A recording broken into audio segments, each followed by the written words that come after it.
नमस्कार, India voice देख रहे हैं आप और मैं हूं आपके साथ शिवम दुबे। इंडिया वॉइस के खास प्रोग्राम खबर दिन भर में आप सबका स्वागत है। रुक करेंगे खबरों की ओर। आपको बता दें कि बीजेपी के अध्यक्ष जेपी नड्डा ने राज्यसभा से इस्तीफा दे दिया है।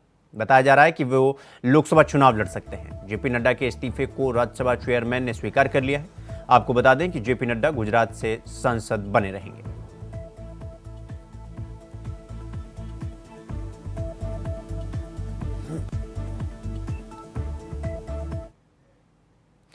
बिहार के पूर्व मुख्यमंत्री लालू प्रसाद यादव की तरफ से प्रधानमंत्री पर अपना परिवार नहीं होने के कटाक्ष को बीजेपी ने सियासी मुद्दा बना दिया है। केंद्रीय मंत्री, बीजेपी शासित राज्यों के मुख्यमंत्री और बीजेपी नेता ट्विटर पर मोदी का परिवार कैंपेन चला रहे हैं। गृह मंत्री अमित शाह, केंद्रीय मंत्री नितिन गडकरी, यूपी के मुख्यमंत्री योगी आदित्यनाथ समेत टॉप के बीजेपी नेताओं ने अपने ट्विटर हैंडल में नाम के आगे मोदी का परिवार ऐड कर दिया है। इस कैंपेन ने उलट विपक्ष के नेताओं ने भी मोर्चा खोल दिया है। इसमें प्रमुख नाम अखिलेश यादव का है। अखिलेश यादव ने बीजेपी के इस कैंपेन पर तंज कसा है। अखिलेश यादव ने अपने आधिकारिक एक्स हैंडल पर पोस्ट किए, जिसमें उन्होंने लिखा कि लगता है मेले में बिछड़ा परिवार मिल गया।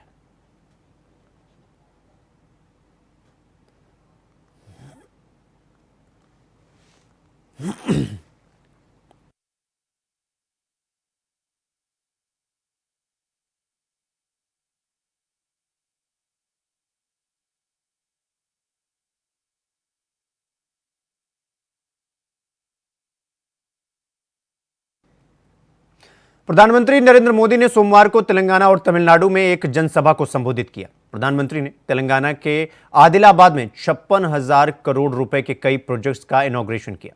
इसके बाद उन्होंने यहां एक रैली को संबोधित किया। उन्होंने परिवारवाद, कांग्रेस, बीआरएस और तेलंगाना के विकास पर बात की। साथियों, भ्रष्टाचार, परिवारवाद और तुष्टीकरण में आकंठ डूबे इंडी गठबंधन के नेता बौखलाते जा रहे हैं।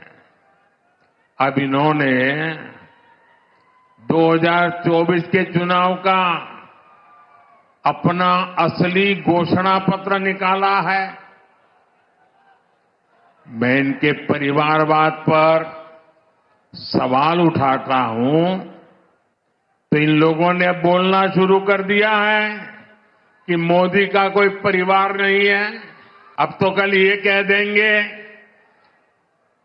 कि तुम कभी जेल में तुझे सजा नहीं हुई इसलिए तुम राजनीति में नहीं आ सकते, ये भी कह देंगे।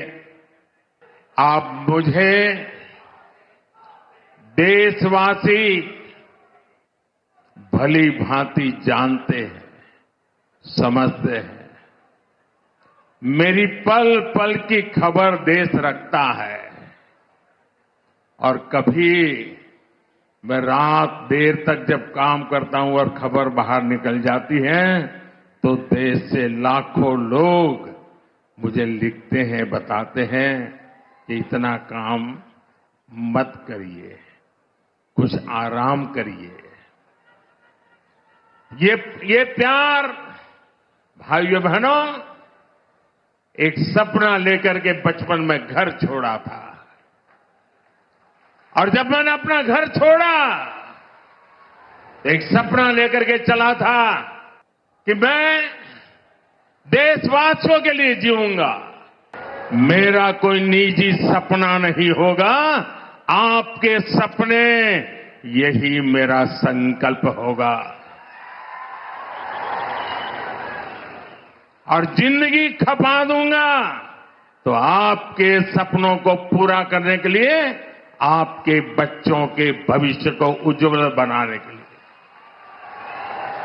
और इसलिए देश के कोटि कोटि लोग मुझे अपना मानते हैं।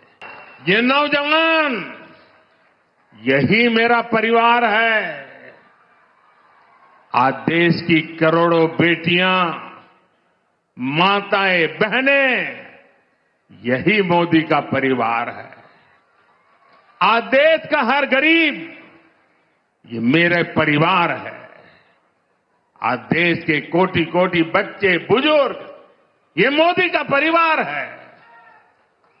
जिसका कोई नहीं है आज पूरा देश एक सुर में कह रहा है, मैं हूं मोदी का परिवार,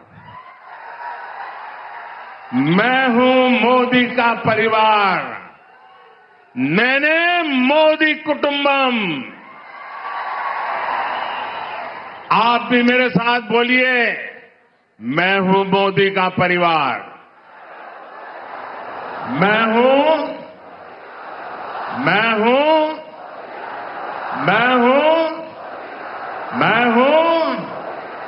नेने मोदी कुटुंबम, नेने नेने नेने।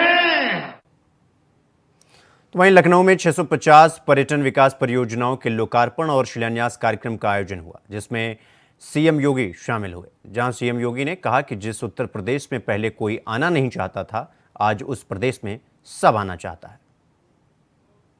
आज आपको एक नया उत्तर प्रदेश देखने को मिलता होगा और ये पर्यटन के माध्यम से हम केवल एक स्थल विशेष का किसी धार्मिक या किसी हेरिटेज या किसी इको टूरिज्म से जुड़े हुए, किसी एडवेंचर टूरिज्म से जुड़े हुए किसी स्थल विशेष का विकास नहीं करा रहे हैं, बल्कि इसके माध्यम से वहां के समग्र विकास की, उसके इकोसिस्टम की, वहां के एम्प्लॉयमेंट की, एक पूरे सिस्टम को एक गति भी देने का कार्य कर रहे हैं। और यही कारण है कि जब सरकार की नीयत साफ होती है और सरकार की गति में एक तीव्रता होती है, एक स्पीड होती है, तो उसके परिणाम भी उसी रूप में हम सबको देखने को मिलते हैं।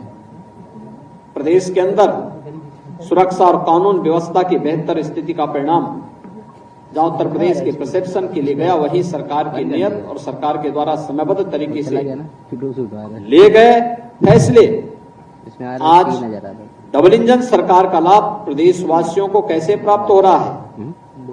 काशी में काशी विश्वनाथ धाम, अयोध्या में अयोध्या धाम, नेमिस में नेमिस तीर्थ फिर से पुनर्जीवित हो गया है।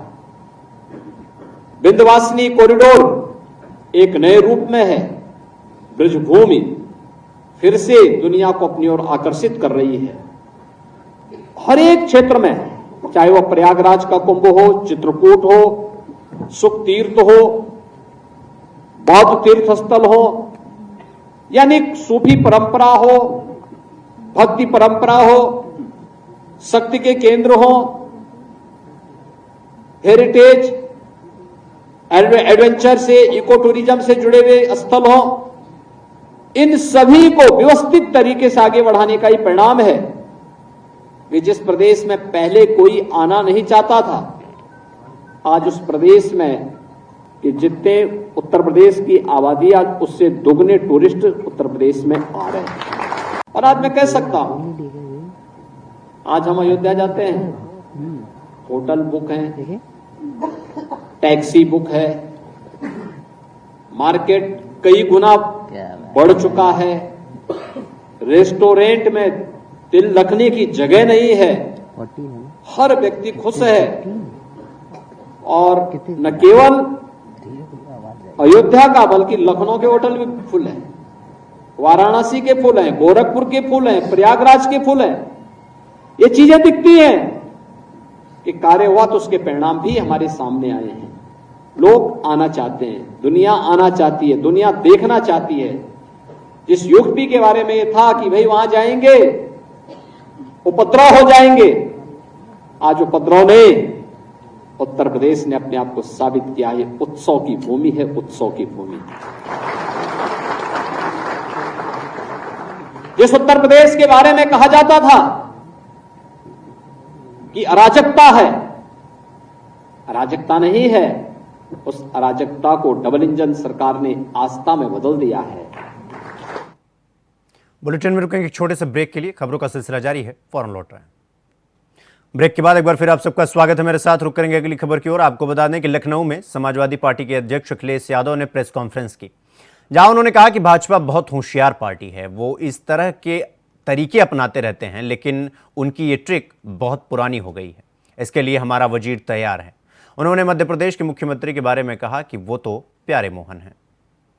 कहीं ऐसा तो नहीं भारतीय जनता पार्टी ने जिन उद्योगपतियों का कर्ज माफ किया हो, उनसे इलेक्ट्रॉन बॉन्ड्स भी लिए हों और बाद में उन्हीं उद्योगपतियों को कर्ज दे दिया। दुनिया में हमें बताओ कौन सा देश इस तरह की अर्थव्यवस्था चलाता होगा जहां पर पहले तो लोन दिया जाए, जब वो डिफॉल्टर हो जाए तो उनका कर्ज माफ हो, फिर उन्हें कर्ज दे दिया जाए और कर्ज के माफ करने के बहाने इलेक्ट्रॉल बॉन्ड्स ले ली जाते हो। जब समाजवादी पार्टी अपना पीढ़ी परिवार बढ़ाने में जुट गई तो इस लड़ाई को कैसे कमजोर किया जाए, कैसे ध्यान हटाया जाए, कैसे डिस्ट्रैक्ट किया जाए, उसका वो रास्ता अपना रहे हैं। लेकिन आपको दूसरा पहलू देखना चाहिए कि भारतीय जनता पार्टी के अपने ही लोग जिन्हें टिकट दी कोई ना कोई बहाना ढूंढ रहे हैं, कोई ना कोई तरीका बता रहे हैं या कोशिश कर रहे हैं कि उन्हें टिकट ना मिल जाए। तो इससे ज्यादा कमजोर भारतीय जनता पार्टी कब रही होगी जब उनके ही लोग पार्टी या टिकट को छोड़ करके जा रहे हो। भाई बीजेपी क्या कहती, किसानों की आय दोगुनी होगी। क्या इस महंगाई में आय दोगुनी हो गई? 1 लाख किसान ने आत्महत्या की है अभी तक, जब से भारतीय जनता पार्टी की सरकार आई है। दुनिया में शायद इतना कर्ज किसी देश के ऊपर नहीं होगा। बीजेपी रहेगी तो नौकरी भी खत्म हो जाएगी, आरक्षण भी खत्म हो जाएगा। इसलिए कई मौकों पर कहा कि ये समुद्र मंथन की तरह संविधान मंथन का समय है। एक तरफ वो लोग हैं जो संविधान के रक्षक हैं और दूसरी तरफ वो लोग हैं जो संविधान के भक्षक हैं। तो वहीं पटना में रविवार को महागठबंधन की महारैली हुई थी, जिसमें लालू यादव ने प्रधानमंत्री मोदी पर तंज कसा था, परिवारवाद को लेकर तंज कसा था। वहीं लालू यादव के बयान पर सियासी संग्राम छिड़ गया है, जिस पर कई नेताओं के बयान सामने आए हैं। सुनिए। लालू प्रसाद यादव जी ने कहा मोदी जी के लिए कि वो हिंदू नहीं है। अरे भाई, इंडी गठबंधन के लिए कोई भी हिंदू नहीं है। उनके लिए जानते क्या हिंदू नहीं है? हिंदू अगड़ा है, पिछड़ा है, दलित है, सवर्ण है, उत्तर भारतीय है, दक्षिण भारतीय है, वो कन्नड़ है, वो तमिल है, वो तेलुगु है, वो मराठी है, वो पंजाबी है, वो बंगाली है और वो हिंदी है, पर हिंदू नहीं है। क्योंकि आपको टुकड़े में ही देखना है, आपकी नजर ही वो टुकड़े वाली है। क्योंकि देश के टुकड़े टुकड़े करके एक परिवार ने एक जमाने में सत्ता पाई। लोकसभा चुनाव से पहले इंडिया गठबंधन का साथ छोड़ एनडीए के साथ जाने वाली आरएलडी ने 2 सीटों पर उम्मीदवारों के नामों का ऐलान कर दिया है। इनमें एक सीट बिजनौर की है और दूसरी सीट बागपत से। बिजनौर से पार्टी ने चंदन चौहान को मैदान में उतारा है, तो वहीं बागपत से राजकुमार सांगवान को टिकट दिया है। इसके अलावा विधान परिषद के लिए पार्टी ने योगेश चौधरी को एनडीए के उम्मीदवार के तौर पर मैदान में उतारा है। आपको बता दें कि इस बीच ऐसे कयास लगाए जा रहे थे कि जयंत चौधरी खुद लोकसभा चुनाव लड़ सकते हैं। हालांकि 2 नामों के ऐलान के बाद इन कयासों पर विराम लगने की संभावना है।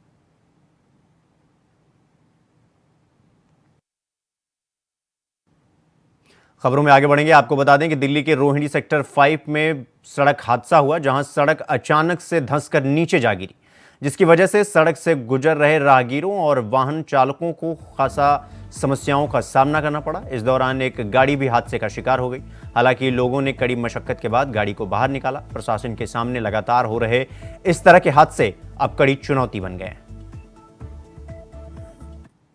ये गाड़ी का ये रोड पे गड्ढा हुआ है राजीव गांधी के पास, कैंसर इंस्टीट्यूट सेक्टर 5 रोहिणी। इसमें गाड़ी मेरी गड्ढे के अंदर सड़क धंस गई और चलते चलते ही रोड के अंदर चली गई है।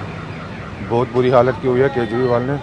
रोडों की कोई काम नहीं हो रहा है, जगह जगह गड्ढे हैं, मेन रोडों पर भी जगह जगह गड्ढे ही गड्ढे हैं। अच्छा, किसी प्रकार की कोई चोट वगैरह तो नहीं है? गाड़ी डैमेज हुई है काफ़ी और फिर कुछ भाइयों ने आके मदद की और गाड़ी बाहर निकलवा दिया। चलती चलती रोड पे ही गड्ढा हो गया, सड़क अंदर धंस गई है। कितना गहरा गड्ढा है ये गड्ढा कम से कम 10 फुट गहरा है और एक साइड से गाड़ी पूरी अंदर धंस गई। तो वहीं ग्रेटर नोएडा वेस्ट स्थित ब्लू सफायर मॉल में रविवार को हुए हादसे में 2 लोगों की जान चली गई थी। इस हादसे के चंद घंटे बाद ही मॉल को दोबारा से लोगों के लिए खोल दिया गया था, लेकिन जब मामला तूल पकड़ने लगा तो पुलिस ने आनन फानन में मॉल को बंद करा दिया। सोमवार सुबह मॉल में स्थित शोरूम और दुकानों पर पहुंचे लोगों को पुलिस ने अंदर घुसने नहीं दिया, तो वहीं मौजूद पुलिसकर्मियों ने उन्हें वापस भेज दिया, जिसके चलते लोग काफी देर तक मॉल के बाहर खड़े रहे।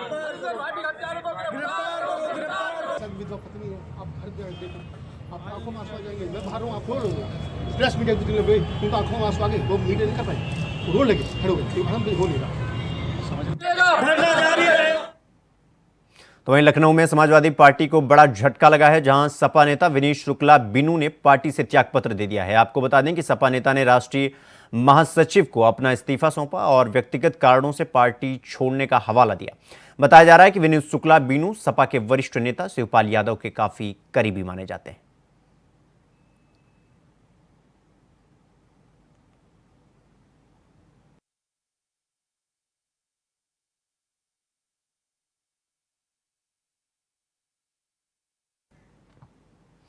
तो वहीं कन्नौज जिला अस्पताल में गंदगी का अंबार लगा हुआ है। रूटीन राउंड के दौरान जिला अस्पताल अधीक्षक शक्ति बसु ने गंदगी का वीडियो बनाकर ठेकेदार को भेजा। जिन अधिकारी को लापरवाही पर कार्रवाई करनी चाहिए थी, वही लापरवाही को लेकर फोटो क्लिक करके सोशल मीडिया के जरिए ठेकेदारों को चेतावनी देते हुए नजर आ रहे हैं। आपको बता दें कि अधिकारियों की लापरवाही के चलते कर्मचारी भी लापरवाह हो गए।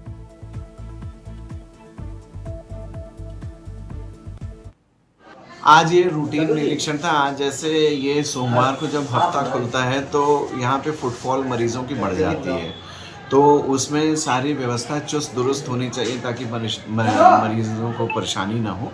तो इसलिए रूटीन राउंड पे देख लेना चाहिए। तो मैं उसी लिए जो है ओपीडी ब्लॉक में, वार्ड्स में और ट्रॉमा सेंटर में और विशेषकर पैथोलॉजी में, एक्सरे में, इन सब जगहों पे जाके हमने निरीक्षण किया ताकि कोई किसी को कोई परेशानी किसी तरीके की ना। तो वहीं अगली खबर लखनऊ से है, जहां कानून व्यवस्था चुस्त दुरुस्त रखने के लिए 16 उप निरीक्षकों के तबादले किए गए हैं। आपको बता दें कि कमिश्नर ने बड़े पैमाने पर उप निरीक्षकों के तबादले के आदेश दिए हैं, जिससे पुलिस कर्मियों में हड़कंप मचा हुआ है।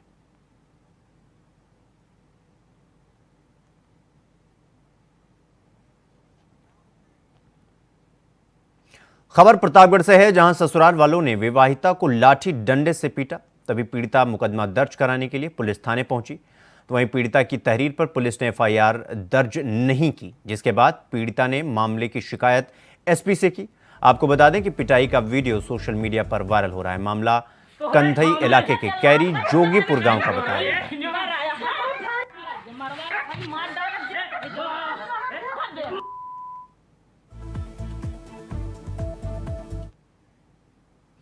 अगली खबर प्रयागराज से है, जहां इंडिया गठबंधन की पटना रैली में अखिलेश यादव के बयान पर योगी सरकार के कैबिनेट मंत्री अनिल राजभर ने पलटवार किया है और कहा है कि अखिलेश यादव और पूरा विपक्ष चुनाव से पहले बड़बोलापन दिखाता है, लेकिन चुनाव के नतीजे आने पर चारों खाने चित हो जाते हैं। साथ ही उन्होंने ये भी कहा कि अब अधिसूचना में ज्यादा समय नहीं है, 2 महीने का इंतजार है। सच्चाई समाजवादी पार्टी और उसके नेताओं के सामने आ जाएगी।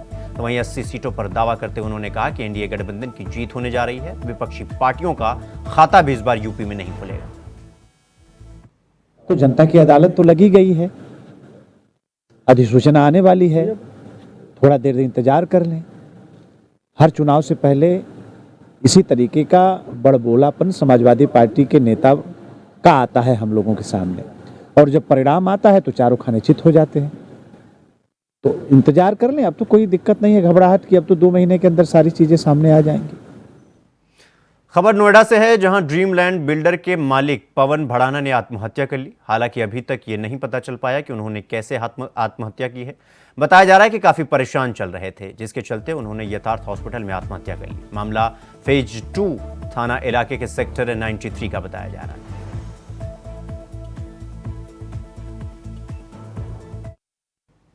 खबरों में आगे बढ़ेंगे। अगली खबर फिरोजाबाद से है, जहां 2 पक्षों में जमीनी विवाद को लेकर जमकर मारपीट हो गई और पथराव भी हुआ। तो वहीं मारपीट में दोनों पक्षों के 4 लोग घायल हो गए। मारपीट का वीडियो सोशल मीडिया पर वायरल हो रहा है। तभी घायलों ने थाने में तहरीर दी। पुलिस ने तहरीर के बाद घायलों का मेडिकल कराया और जांच पड़ताल में जुट गई।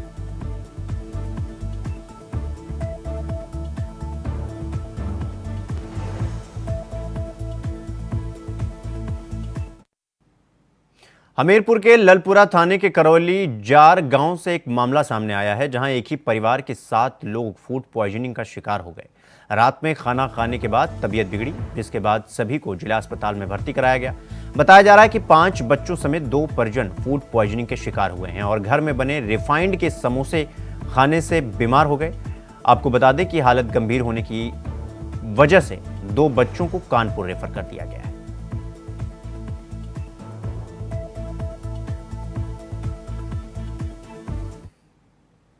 तो वहीं लखनऊ में यूपी एसटीएफ को बड़ी सफलता मिली है, जहां एसटीएफ ने घुमंतू गैंग के सरगना को अरेस्ट कर लिया है। आपको बता दें कि आरोपी हत्या, लूट, डकैती, रेप के मामले में फरार चल रहा था, जिसको एसटीएफ ने प्रयागराज से गिरफ्तार कर लिया।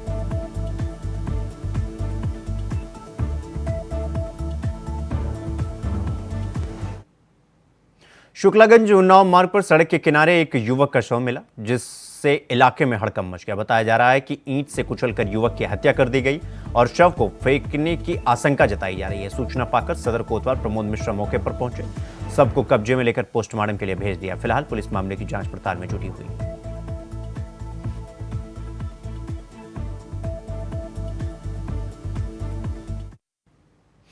तो वहीं रायबरेली में भीषण सड़क हादसा हो गया, जहां तेज रफ्तार कार ने बाइक सवार को कुचल दिया, जिससे बाइक सवार की मौके पर ही मौत हो गई। तो वहीं सूचना पर पहुंची पुलिस ने शव को कब्जे में ले लिया। बताया जा रहा है कि हादसे के बाद कार चालक कार लेकर फरार हो गया। लालगंज कोतवाली क्षेत्र के फतेहपुर रायबरेली बाईपास का ये मामला बताया जा रहा है।